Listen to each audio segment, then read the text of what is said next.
completed her fellowship in pediatric neurology and epilepsy from Maharashtra University Health Sciences at the Lokmanya Tilak Municipal Hospital. And she has a brief stint at the University College London Hospital, a premier academic institution cum hospital in the UK. She has also been trained in pediatric neurology at the Birmingham Children's Hospital in UK, and where she has successfully completed her international fellowship. Alongside, she has done and completed many prestigious international courses in the UK. She's also been trained for the ketogenic diet, which is for the drug-resistant childhood epilepsies at the Asian Institute of Ketogenic Diet. She is an organizer for many international medical conferences and an editor for the International Medical Journal. So please welcome Dr. Krupa Torne to the podium with a huge round of applause.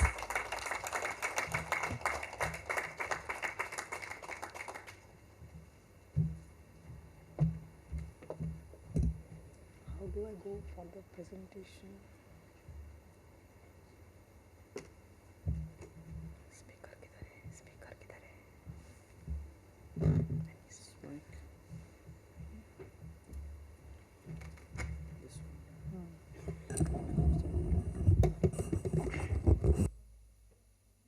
Thanks for the lovely introduction. I am Dr. Krupa Torne. First of all, I would like to take this opportunity to express a sincere vote of thanks to the organizers for giving me an opportunity to present this session.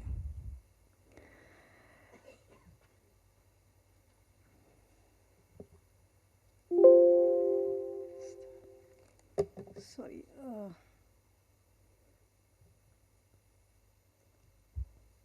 Oh, it's here.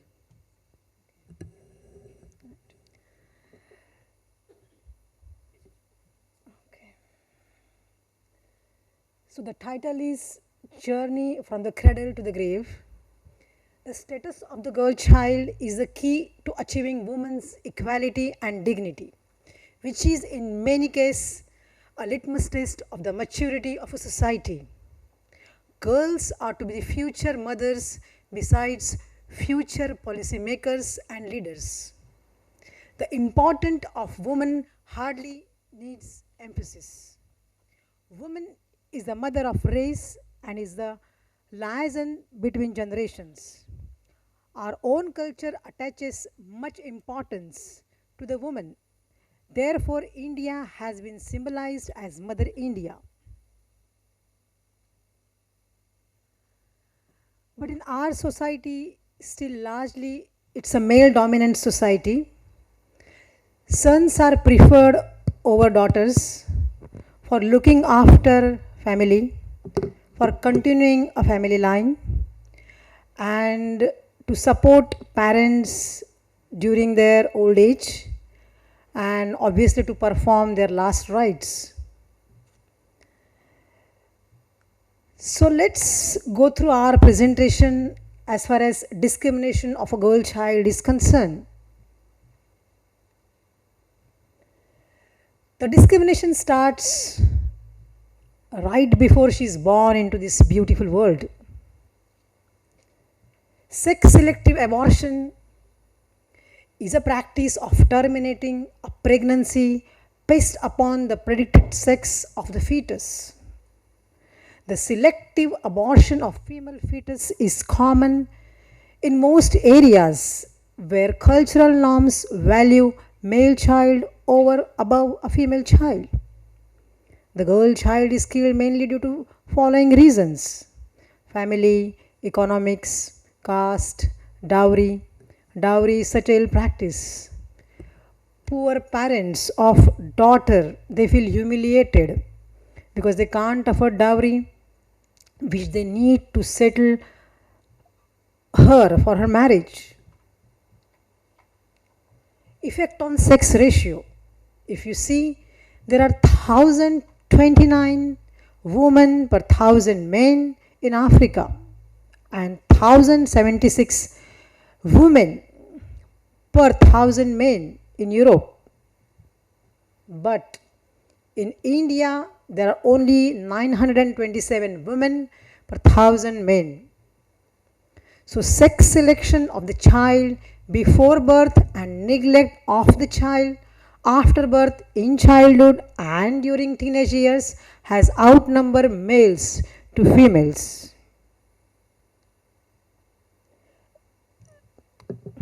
Let us look at this graphic. If you see, there is a color coding. Am I audible? Audible?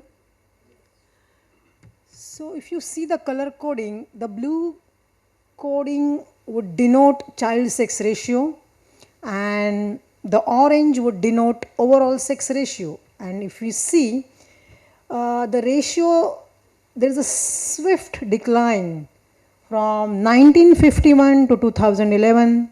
In 1951 it was 983 and in 2011 it's 918. Same thing applies for overall sex ratio. Women have a biological advantage as far as longevity and survival is concerned because of certain hormones. But look at this sad story. This number tells us quite a harsh story about neglect and mistreatment of women. Let's start from the education. Education is the birthright of any child. But in certain places, there is a misplaced notion that the female child is born just to take care of her family, to take care of her sibling, to do household work and cooking, washing, then getting married, and then giving birth to children and to look after them. So the dropout rate is quite high. Again, child labor. And if we see, the female child is more often grilled than a male child. And no matter how much education a woman would get, there would be still a gender pay disparity that exists quite often. And many jobs are male dominated. And there is a barrier for women to be able to get a high paid job. Again, this is the crowded slide which mentions about violence, domestic violence, then mistreatment, then being abused, fighting, aggression, and whole lot of things. Domestic violence, a social evil. Though women today we have proved in many areas affirming our position, but if you actually see the numbers, the reports of violence against women are much larger than against men. And around 2/3 of women, Indian women, are the victims of domestic violence. And 70% of women, as far as married age is concerned, they are victims of beating, rape, and forced sex. And poor, they suffer in silence. Other forms of physical abuse like verbal attacks, isolation, minimizing and denying, blaming, using loved ones, economic control, honor killing. Again, this is social evil. Not in big cities, but in rural areas and in small cities, if you see, violations of honor include engaging in an illicit act, sexual relationship, eloping, being raped, and running away, seeking divorce. And unfortunately, some children, innocent children, are also killed because they are being born to mother who is accused of violating her family's norms. Child health, again a grave issue. Girl childs are being breastfed for a lesser amount of time, vaccinated lesser, few consultations, and often they are taken late to the hospital in an emergency. Being in medical field, we tend to see doctor हमारा ये लड़का है, इसको बचाओ ना, और लड़की होती है तो they would just look like this and they are not moved. You can really feel this difference and discrimination.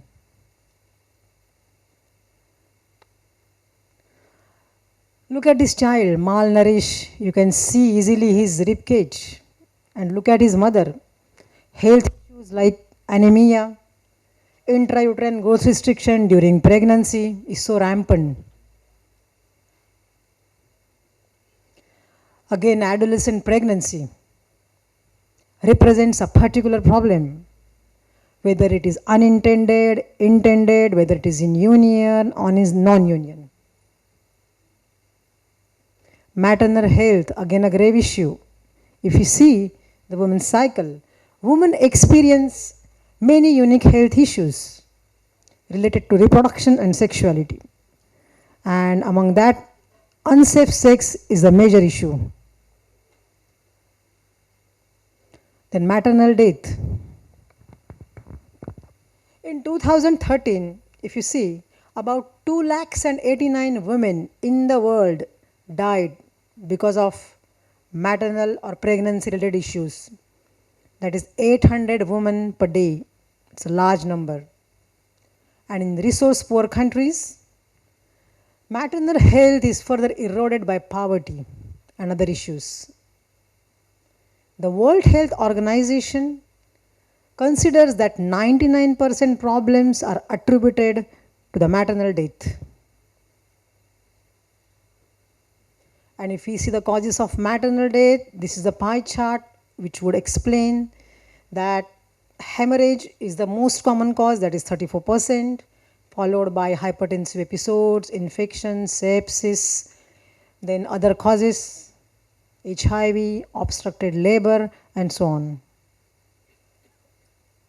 Mental health. Women, almost 25% women suffer from depression, anxiety, and other psychosomatic issues. They are at higher risk than men as far as these issues are concerned.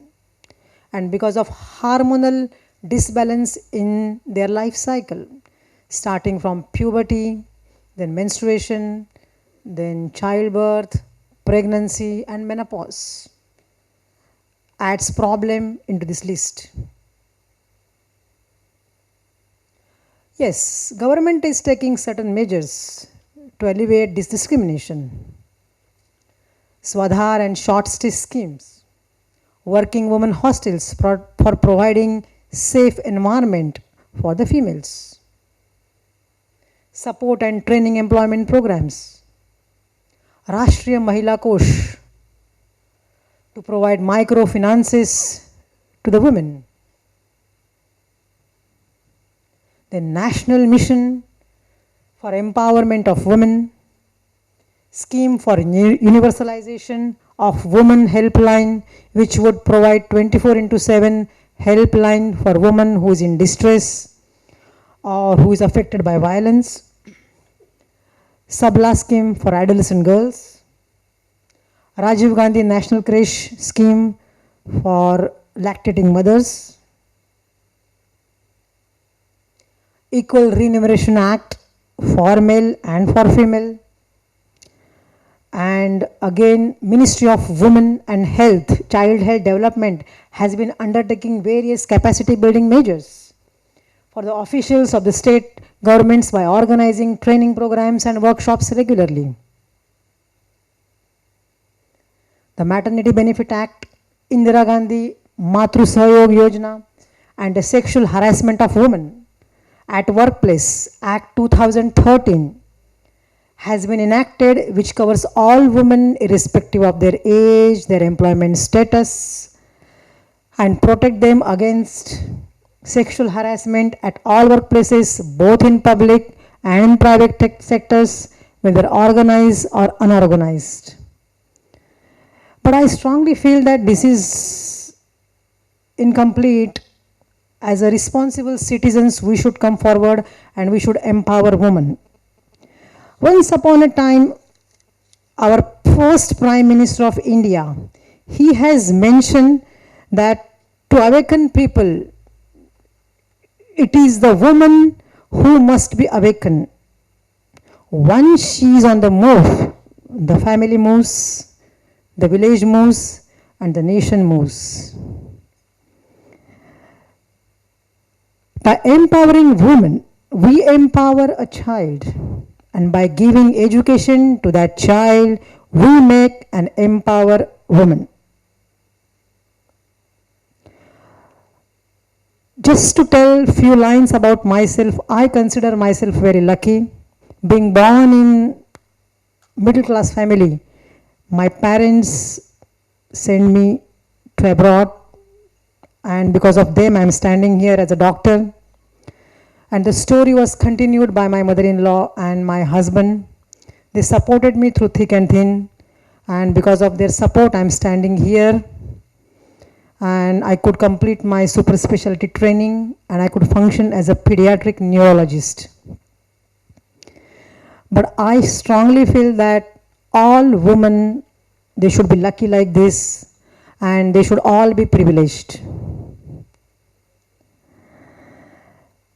To wrap up my session, I would like to mention that let this lecture not be another empowerment lecture confined to the walls of this room. Be the change you want to see in yourself. Awareness cannot be created as many wonders as standing up together courageously can. Let us not wait for the kings to crown us. For that, real queens fix each other's crowns. So on this nice note, I would like to conclude. And thank you very much for your time, and a big thank you to all of you for listening patiently. Thanks for watching. Please subscribe to India's first corporate news channel. We invite interviews, articles, press releases from your organization. Visit our portal www.indianconventions.com. Thank you.